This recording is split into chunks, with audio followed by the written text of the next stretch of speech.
Now, today marks 14 years since the Speaker's Corner was set up at Hong Lim Park as a public space for Singaporeans to speak on any issue without needing a license or permit. And the number of applications to use the venue for events like speeches and demonstrations have been on the rise since 2011. Academics say these are signs that Singapore is moving towards a more active and outspoken citizenry. Olivia Siong reports. The Speaker's Corner was established right here at Hong Lim Park on the 1st of September in the year 2000, and it was modelled after a similar corner in London's Hyde Park. Now, one of the reasons why this location was chosen over others is for its proximity to the business district as well as Chinatown. And if you think about it, it really is a green lung in the middle of the city. Those who were there remember the buzz when the Speaker's Corner first opened 14 years ago, like 60-year-old Tan Bak Che, who runs this tea shop just opposite Hong Lim Park. 我是在对面啊，有时偶尔在吃饭时间有过去看啊。刚开始的时候会比较人比较多啊，因为每一个不懂是好奇或者是什么，或者是听一听。 One man who's no stranger to the Speaker's Corner is lawyer and activist Chu Jiangxi. In the year 2000, he became the youngest person to give a speech at the corner. He was only 15 then.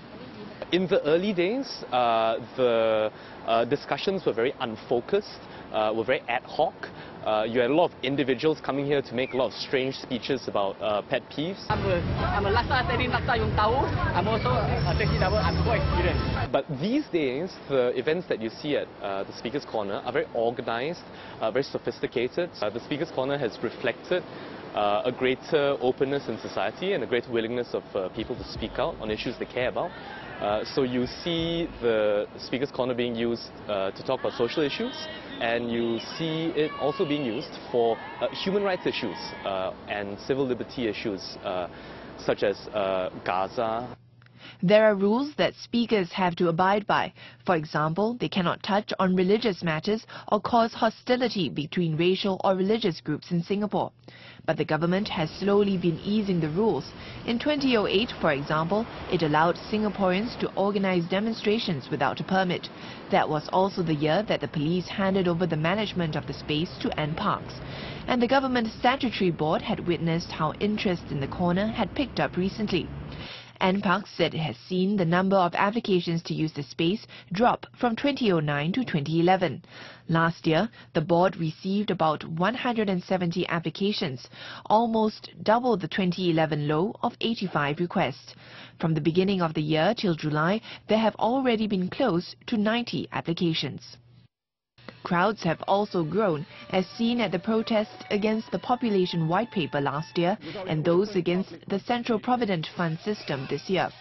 Some academics attribute this to a growing desire among Singaporeans to get their views heard. In the old days, 14 years ago, even up to about 4 years ago, the myth was that if you said something that was a bit out of turn or that the authority didn't like, you'll be caught, you'll be arrested, you lose your job, you end up in prison, all kinds of things, right? Now I think that myth has been exploded because of all the blogging that goes on, all the Facebook notes that goes on, the twittering that's around. All these noises are now convincing people it's okay to make noise. You know, people today are bolder.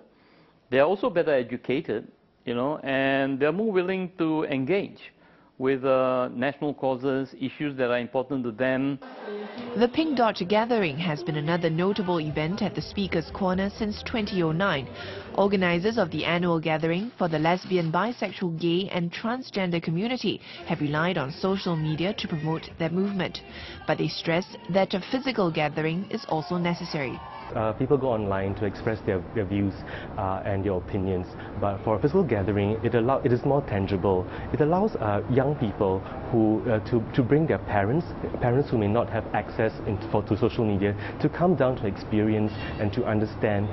It creates more awareness in terms of society. We've seen more dialogue happening for LGBT issues. Sociologist Pauline Strawn says the Speaker's Corner legitimizes alternative views.